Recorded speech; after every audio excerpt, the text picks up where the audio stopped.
Hello friends, मैं हूं देव कुमार साहू और आप सभी का स्वागत है देव साइंस स्पार्क पर। पिछले लेक्चर में हम क्या पढ़े थे? जो लेक्चर नंबर 4 था उसमें हम पढ़े थे क्या?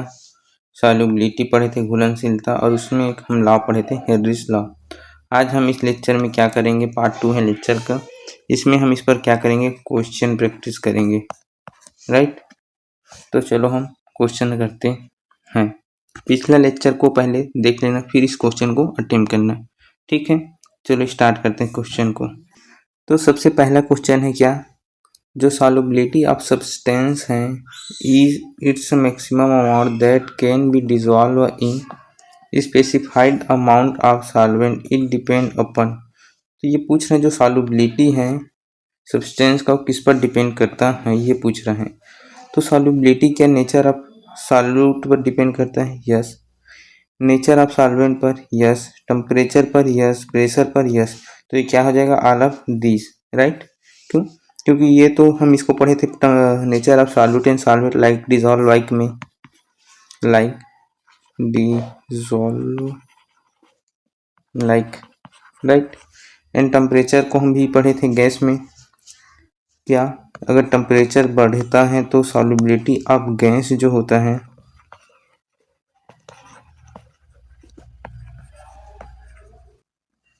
इन लिक्विड, ये क्या होता था? डिक्रीज हो जाता था, राइट। और ये भी पढ़े थे प्रेशर, अगर प्रेशर इंक्रीज होता था तो जो सॉल्युबिलिटी ऑफ गैस है लिक्विड में वो क्या होता था? इंक्रीज हो जाता था। ये पढ़े थे, राइट। तो आंसर हमारा क्या आएगा? फोर्थ ऑप्शन आएगा, चारों पर डिपेंड करता है। सेकेंड क्वेश्चन देखिए। सेकेंड क्वेश्चन क्या बोल रहे हैं? Maximum amount of solid solute, इसको याद रखना। यहाँ पर क्या बोल दिया है? सॉलिड सॉल्यूट बोला है। That can be dissolve in specified amount of given liquid solvent does not depend, किस पर डिपेंड नहीं करता? जो सॉलिड है, सॉल्यूट कैसा है? ये सॉलिड है। इसको जब हम लिक्विड में डालेंगे तो ये क्या बनाता है? घुलेगा और ये सोल्यूशन बनाएगा, राइट। तो चूंकि ये सॉल्यूट कैसा है? सॉलिड है। तो ये किस चीज पर डिपेंड नहीं करेगा? तो ये डिपेंड नहीं करता प्रेशर पर। अगर सॉलिड हुआ ऐसा, इसको देखे थे ना क्या? Solubility of solid in liquid, इसमें कौन कौन से फैक्टर देखे थे? एक तो देखे थे हम क्या? Like dissolve like. दूसरा क्या देखे थे? दूसरा देखे थे क्या? टेम्परेचर। यही दो चीज देखे थे। क्या प्रेशर पर डिपेंड करता है? नहीं। ये देख लो यहाँ पर, solubility of solid in liquid, ये किस किस पर डिपेंड करता है? एक तो डिपेंड करता है nature of solute and solvent, दूसरा है क्या? टेम्परेचर पर। ये दो ही चीज पर डिपेंड करता है क्या? यस। और प्रेशर पर इसका जो इफेक्ट होता है क्या होता है? Not significant. तो इसका आंसर क्या आ जाएगा? इसका आंसर आ जाएगा अपना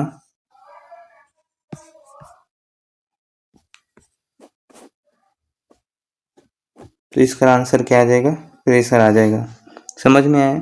अगर सॉल्यूट कैसे हैं? सॉलिड है तो वो किस पर डिपेंड नहीं करता? सॉल्युबिलिटी प्रेशर पर डिपेंड नहीं करता, सिग्निफिकेंट डिपेंड नहीं करता। सबसे ज़्यादा किस पर करते हैं? टेम्परेचर पर।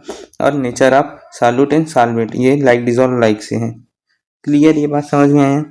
और इसमें क्या पूछे? ये वाले में किस पर डिपेंड करते हैं सॉल्युबिलिटी? इसमें ओवरऑल पूछे हैं।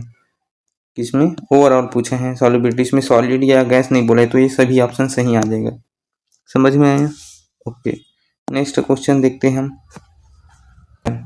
अगला क्वेश्चन क्या है? On dissolving sugar in water at room temperature, solution feel cool to touch, under which of the following case dissolution of sugar will be the most rapid? क्या बोल रहे हैं कि एक शुगर है, उसको हम रूम टेम्परेचर पर वाटर में घोल रहे हैं, राइट। तो उसको जब टच कर रहे हैं तो कैसा फील हो रहा है? ठंडा हो रहा है। ये इतना कोई मतलब का नहीं, यहाँ से पढ़ो, ये हमारा मतलब का है। क्या पूछा है? Under which of the following case, इनमें से कौन सा केस में जो डिसोल्यूशन है, घुलनशीलता है शुगर का, वो क्या होगा? मैक्सिमम होगा, तेजी से होगा। पहला ऑप्शन दिया है sugar crystal in cold water, अगर शुगर को अगर हम ठंडे पानी में डालेंगे तो क्या सॉल्युबिलिटी फास्ट होगा? नहीं। दूसरा है शुगर क्रिस्टल को हॉट वाटर में डालेंगे, यस यहाँ है। अगर शुगर क्रिस्टल को अगर हॉट वाटर में डालेंगे तो सॉल्युबिलिटी फास्ट होगा। ये पाउडर शुगर मतलब शुगर कैसा है, यहाँ इसमें पीसा हुआ शुगर को अगर कोल्ड वाटर में नहीं, यहाँ देखो powder sugar in hot water, तो ये आंसर आएगा। सबसे ज़्यादा मोस्ट रैपिड जो होगा सॉल्युबिलिटी इसमें होगा। सबसे ज़्यादा सॉल्युबिलिटी डी ऑप्शन में होगा, देन किस में होगा, बी में होगा, देन ऑप्शन सी, और सबसे कम ए में होगा। ये होगा ऑर्डर। जो शुगर होगा, पाउडर शुगर जो होते हैं हॉट वाटर में सबसे जल्दी सॉल्युबल होगा, देन पाउडर शुगर जो होता है उसके बाद देन शुगर जो होते हैं हॉट वाटर में, उसके बाद पाउडर शुगर जो होगा कोल्ड वाटर में, देन शुगर क्रिस्टल किस में, कोल्ड वाटर में। ये ऑप्शन ये ऑर्डर होगा। तो option number D is correct answer. Clear? Okay, अब हम अगला क्वेश्चन देखते हैं। क्या at equilibrium rate of dissolution of solute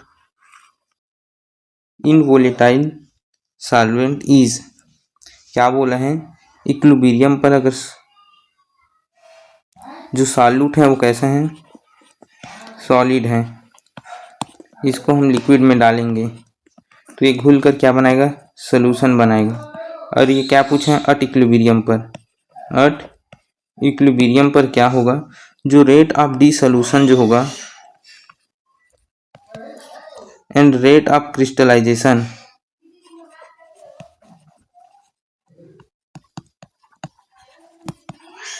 rate of dissolution and rate of crystallization क्या होता है, इक्वल होता है। तो option number C is correct answer. समझ में आया? तो क्या पूछा है यहाँ, जो अट इक्विलिब्रियम पर जो rate of dissolution of solid solute in volatile solvent is क्या होता है, इक्वल टू क्रिस्टलाइजेशन होता है, रेट ऑफ क्रिस्टलाइजेशन। समझ में आया? ओके, अब हम अगला क्वेश्चन देखते हैं, क्वेश्चन नंबर 5। इसमें क्या है, the law which indicate the relationship किसके बीच में, between solubility of a gas in a liquid and pressure is, कौन सा लॉ है, क्या पूछा है, कौन सा लॉ है जो इंडिकेट करते हैं किसमें, relationship between solubility of gas and pressure. तो सॉल्युबिलिटी और प्रेशर के बीच में कौन सा लॉ ने दिया था, हेनरी लॉ। हेनरी ने क्या बोला था, जो सॉल्युबिलिटी होता है वो डायरेक्टली प्रोपोर्शनल होता है किसकी, पार्शियल प्रेशर की, यही बोला था क्या, यस। और सॉल्युबिलिटी डायरेक्टली प्रोपोर्शनल होते हैं किसके, मोल फ्रैक्शन के। तो इसको मिलाकर क्या बोल दिया था, पार्शियल प्रेशर जो होता है डायरेक्टली प्रोपोर्शनल होते हैं किसके, मोल फ्रैक्शन के। और पार्शियल प्रेशर इक्वल टू होगा जब प्रोपोर्शनल हटेगा तो हेनरीज कांस्टेंट आएगा, और ये मोल फ्रैक्शन, ये था हमारा हेनरीज लॉ। समझ में? तो ये आगे क्या, Henry law.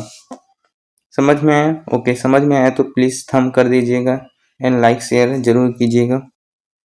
Okay, next question है हमारे पास क्या, तो value of Henry constant K H, value of Henry constant K H क्या होगा, इंक्रीज होगा with increase in temperature, decrease होगा with increase in temperature, constant होगा, फर्स्ट इंक्रीज होगा देन डिक्रीज, क्या होगा। अगर हम क्या करेंगे, टेम्परेचर है,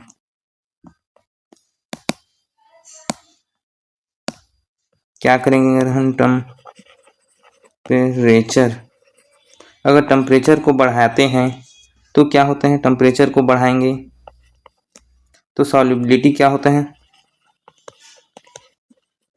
घटता है। जब सॉल्युबिलिटी घटेगा तो मतलब मोल फ्रैक्शन घटेगा। और चूंकि हमको ये रिलेशन पढ़े क्या, मोल फ्रैक्शन इक्वल टू क्या होता है, पार्शियल प्रेशर अपन हेनरी कांस्टेंट। अगर ये मोल फ्रैक्शन घटेगा तो ये क्या है, हेनरी कांस्टेंट बढ़ेगा क्या, यस। तो ये क्या होगा, इंक्रीज होगा विथ इंक्रीज इन टेम्परेचर। तो ऑप्शन नंबर 1 इज करेक्ट। समझ में आया क्या, टेम्परेचर बढ़ता है तो सॉल्युबिलिटी ऑफ गैस घटता है, मतलब मोल फ्रैक्शन घटेगा, मोल फ्रैक्शन घटे तो हेनरी कांस्टेंट बढ़ेगा। समझ में आया? तो ये क्या होगा, हेनरी कांस्टेंट का वैल्यू इंक्रीज होगा with increase in temperature, right. अब हम आगे देखते हैं, इस क्वेश्चन में क्या बोला है, ये हेनरी लॉ का एप्लीकेशन से सवाल है। ये किससे सवाल है, एप्लीकेशन का सवाल है, ठीक है।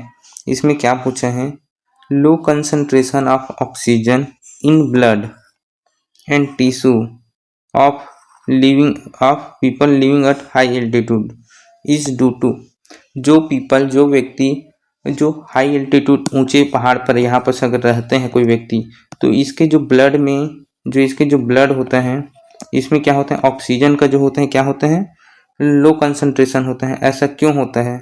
ऐसा क्यों होता है? क्योंकि ऊपर में जो होता है क्या होता है, पार्शियल प्रेशर ऑफ ऑक्सीजन जो होता है कम हो जाता है। जब पार्शियल प्रेशर कम होगा तो सॉल्युबिलिटी कम होगा, इसलिए से जिसका कंसंट्रेशन ऑफ ऑक्सीजन ब्लड में कम होता है, तो क्या होगा, लो एटमॉस्फेरिक प्रेशर। आंसर इसका आ जाएगा लो एटमॉस्फेरिक प्रेशर आएगा। समझ में आया क्या? ओके, अब हम नेक्स्ट क्वेश्चन देखते हैं।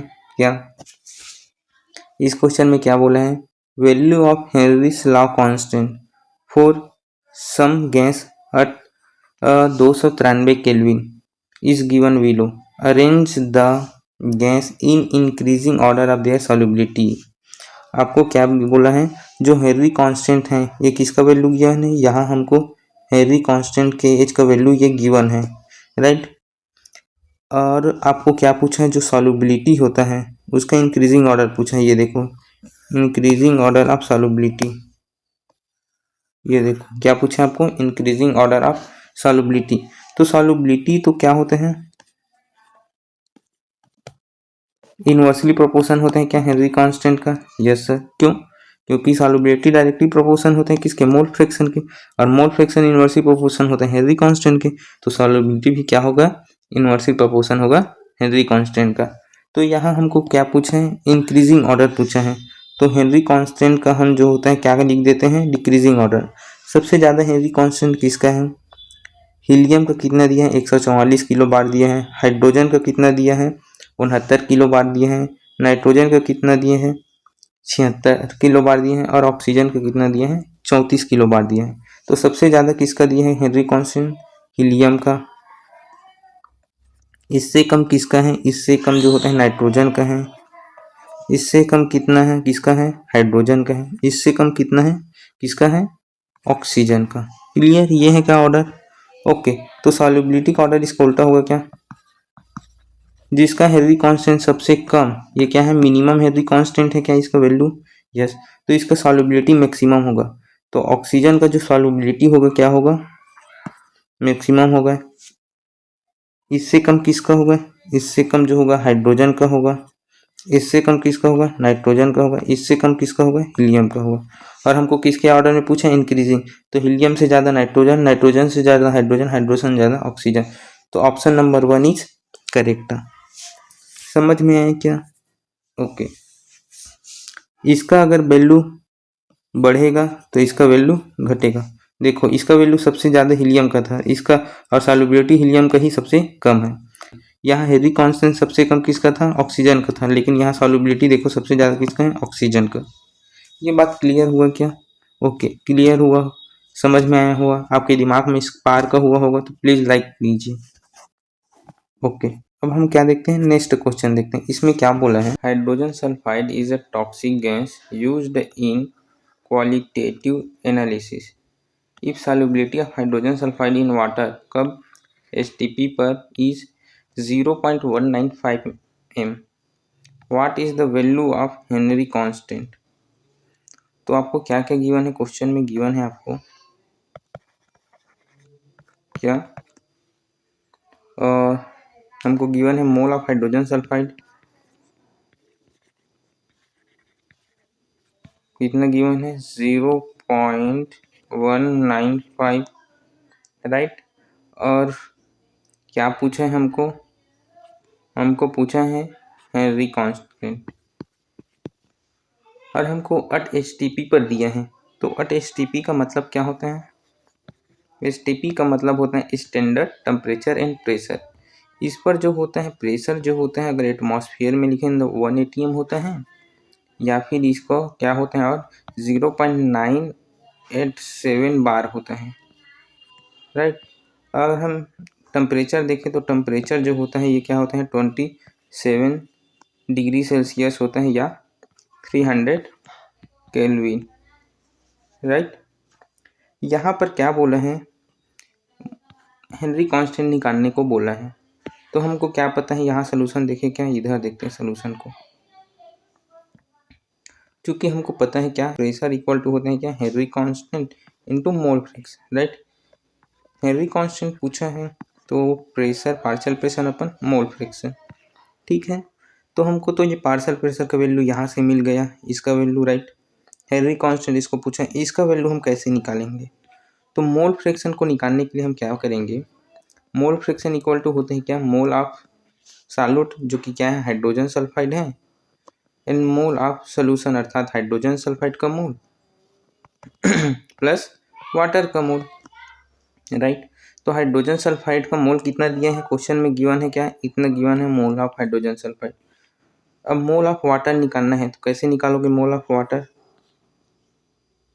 मोल ऑफ वाटर इक्वल टू होगा क्या, mole of water equal to, चूंकि एचटीपी बोल दिया है, यहाँ पर वेट नहीं दिया है वाटर को, तो हम इसको क्या मानेंगे, वाटर को 1 लीटर या 1 kg मानकर चलेंगे, राइट।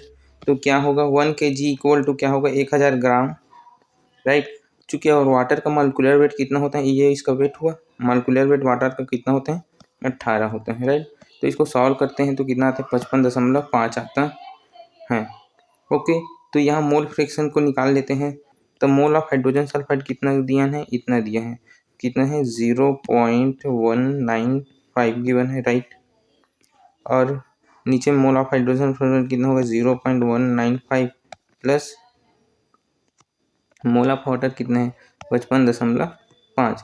इसको जोड़कर जब हम डिवाइड करेंगे तो ये कितना आएगा, ये आएगा 0.0035 आएगा, इतना आएगा। अब इसको हमको मोल फ्रैक्शन मिल गया क्या, ओके।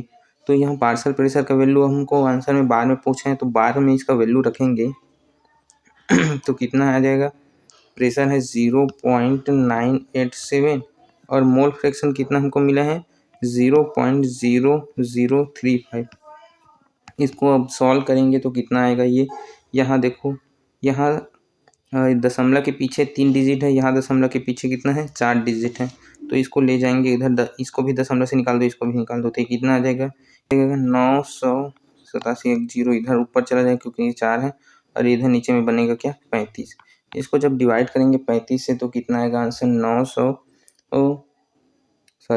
जब हम 9870 को डिवाइड करेंगे 35 से 35 से तो कितना आएगा, ये आएगा 282 बार, कितना आएगा 282 बार, यही हमारा क्या होगा आंसर होगा।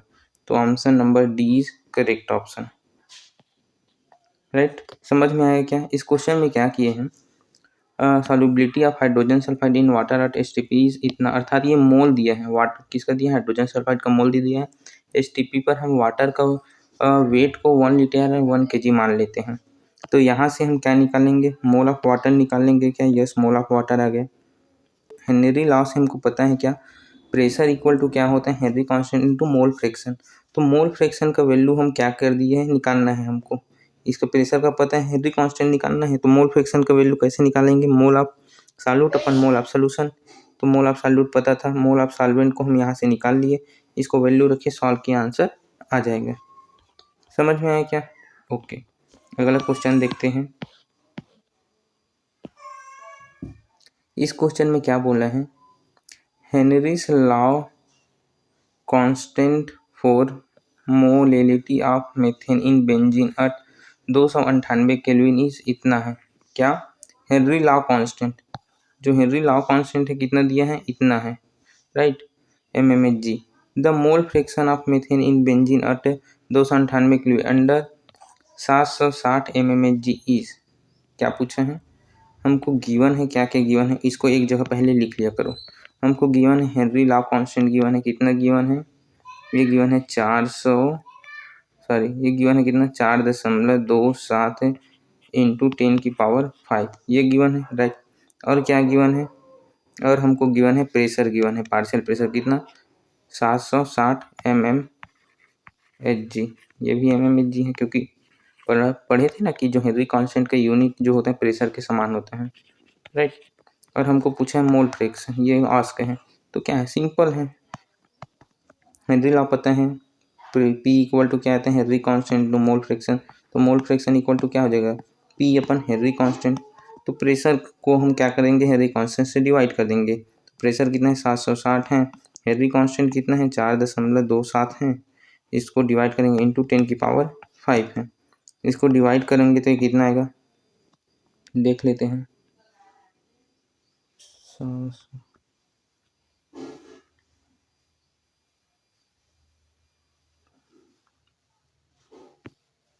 इसको सॉल्व करेंगे तो ये आएगा 100, ये कितना आएगा ये आएगा, इसको ऊपर ले जाते हैं, इसको ऊपर ले जाएंगे और इसको सॉल्व करेंगे तो कितना आएगा 177.98 आएगा इंटू कितना आ जाएगा 10⁻⁻5, राइट। जब हम इसको -5 हुआ, इसको 2 डिजिट डिवीजन आने तो इसका -2 कम होगा, तो इसका फाइनल आंसर कितना बनेगा 1.78 इंटू 10⁻⁻3। समझ में आया क्या, ये इसका आंसर है। सिंपल, प्रेशर दे दिए, हेनरी कांस्टेंट दे दिया है, मोल फ्रैक्शन पूछा है तो इसको सिंपल डिवाइड कर लेंगे। ये क्वेश्चन समझ में आया क्या? ओके, नेक्स्ट क्वेश्चन देखते हैं। इस क्वेश्चन में क्या बोला है, when a gas is bubbled through water at 298 kelvin a very dilute solution of gas is obtained, right. Henry law constant for the gas is इतना, हेनरी लॉ कांस्टेंट कितना दिया है 100 किलो बार दिया है, right.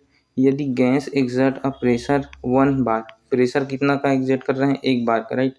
The number of mole of gas dissolve in 1 litre of water तो क्या पूछा है, number of mole of gas dissolve in 1 litre of water. Okay, solution देखते हैं। इसमें हमको क्या गिवन है, हेनरी कांस्टेंट गिवन है, प्रेशर गिवन है 1 लीटर वाटर गिवन है, और हमको पूछा क्या मोल ऑफ गैस पूछा है। कैसे निकालेंगे,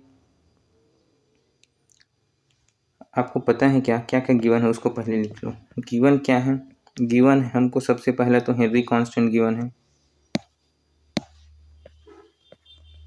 हेनरी कांस्टेंट कितना गिवन है 100 किलो बार, और क्या है प्रेशर गिवन है 1 बार। तो दोनों के यूनिट को सेम कर लेते हैं, तो इसको किलो बार को हम बार लिखेंगे तो ये कितना हो जाएगा 100 इंटू 10⁻³ बार। किलो मतलब होता है 10⁻³, तो ये ओवरऑल कितना हो जाएगा, ये ओवरऑल हो जाएगा 10⁵ बार।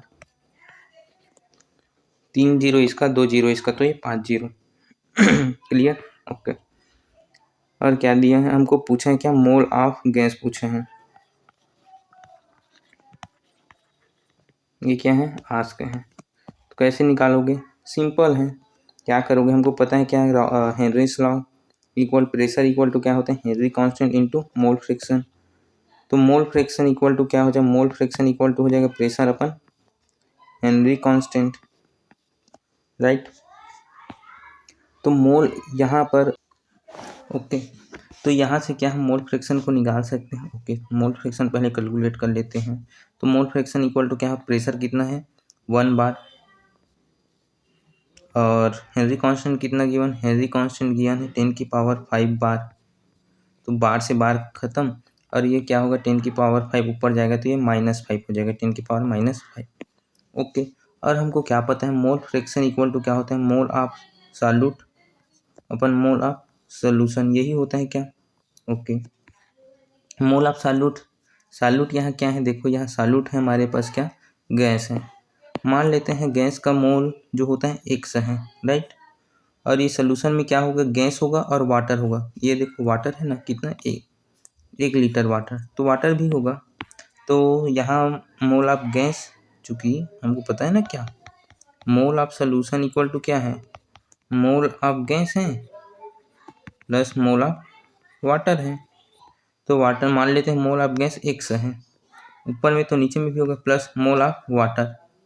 मोल ऑफ वाटर कैसे निकालोगे, मोल ऑफ वाटर हम कैसे निकालेंगे, मोल ऑफ वाटर, वाटर कितना है 1 लीटर गिवन है, कितना गिवन है 1 लीटर। तो वाटर, चाहे वाटर 1 लीटर हो, इक्वल टू होता है कितना 1 kg। क्यों, क्योंकि वाटर का जो डेंसिटी है वो कितना होता है 1 ग्राम पर ml होता है। इसलिए वाटर चाहे वॉल्यूम में हो चाहे मास में हो, दोनों का वैल्यू सेम होगा। तो यहाँ हम क्या लिखेंगे 1 kg मतलब 1000 ग्राम लिख सकते हैं क्या वाटर का, यस सर। और इसका मोलर मास कितना होता है 18 होता है। तो इसको सॉल्व करते हैं कितना आता है 55.5। मोल। अब इसमें हम क्या रख देते हैं, वैल्यू रख देते हैं, तो मोल फ्रैक्शन इक्वल टू क्या हो जाएगा, मोल ऑफ सॉल्यूट x और mole of solute plus mole of water. Mole of water कितने, 55.5। चूँकि क्या, जो मोल ऑफ वाटर है 55.5 x से बहुत ज़्यादा बड़ा है, क्योंकि मोल ऑफ गैस तो पता ही नहीं है ना, बहुत ही बड़ा है x से। तो हम इसको x को क्या कर देंगे, x को एलिमिनेट कर देंगे। तो हम इसको और क्या लिख सकते हैं, तो हम इसको और लिख सकते हैं क्या, तो मोल फ्रैक्शन इक्वल टू हम क्या लिख सकते हैं, मोल ऑफ सॉल्यूट जो कि x है अपन मोल, इसको एलिमिनेट कर देंगे तो ये कितना हो जाएगा, 55.5। तो मोल फ्रैक्शन कितना हम निकालें, मोल फ्रैक्शन हम निकालें 10 की पावर -5। तो इसको रख देते हैं 10 की पावर -5 इक्वल टू, ये एक्स क्या है, एक्स की जगह में आप मोल ऑफ सॉल्यूट ही लिख लो, मोल ऑफ गैस ही लिख लो। क्या लिख लो, ये एक्स की जगह में मोल ऑफ गैस, वरना आप कंफ्यूज हो जाओगे।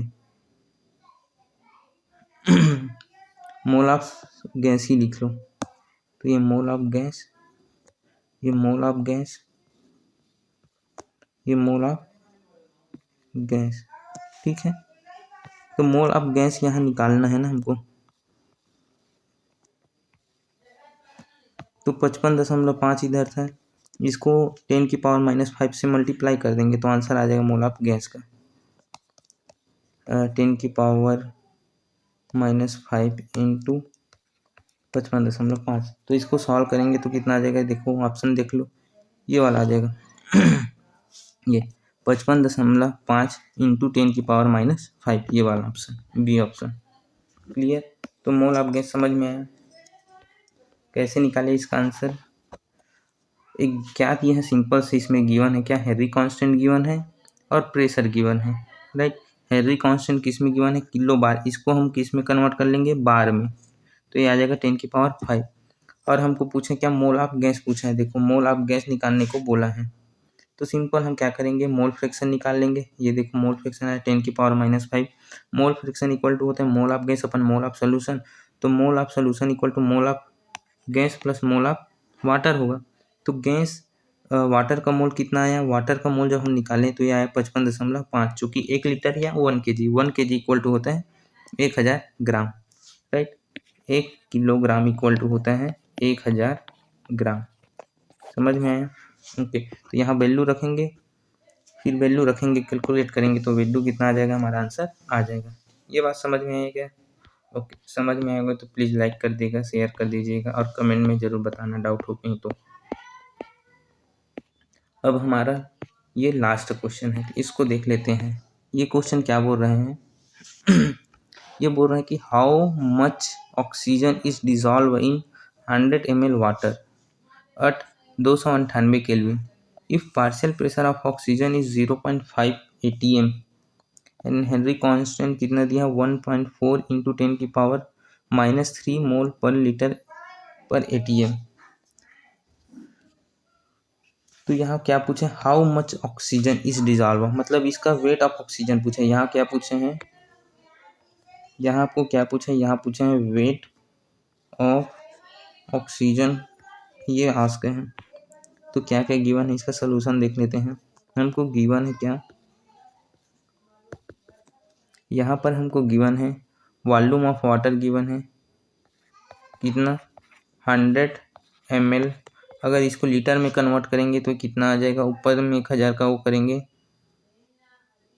लीटर में इसको करेंगे तो ये कितना आ जाएगा, 0.1 लीटर। ये आ जाएगा क्या, 1000 से भाग करेंगे तो ये लीटर में चला जाएगा, राइट। तो ये 0.1 लीटर आ जाएगा। और क्या गिवन है, partial pressure of oxygen given है कितना, 0.5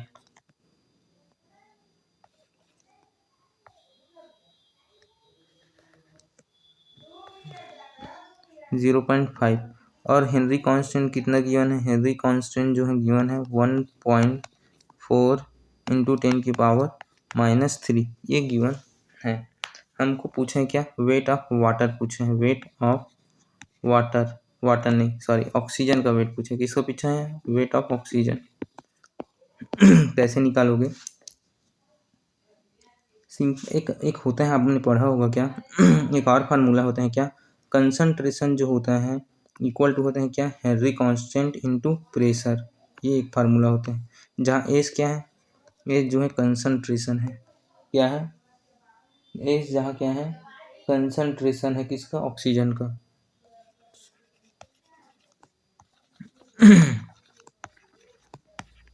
ऑक्सीजन, तो concentration equal to Henry constant का वैल्यू पता है क्या, यस गिवन है कितना 1.4 इंटू 10⁻³ प्रेशर गिवन है क्या है 0.5। ओके, ये आ गया। इसको सॉल्व करेंगे तो कितना आएगा, 1.4 से 0.5 को मल्टीप्लाई करोगे तो ये कितना आ जाएगा 14×5 = 70, 0.7 आएगा क्या, 0.7 आएगा क्या इंटू 10⁻³ तो इसको हम और क्या लिख सकते हैं, तो क्या 7 इंटू 10⁻⁴ ऐसे लिख सकते हैं क्या, यस।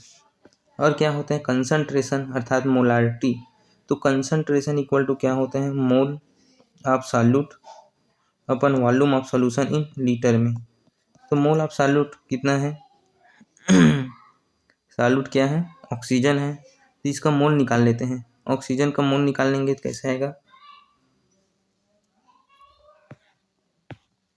तो यहाँ से हम इस मोल ऑफ सॉल्यूट बोले तो ये क्या है, मोल ऑफ ऑक्सीजन है, तो इसको क्या लिखेंगे, wait of oxygen upon molecular weight of oxygen into volume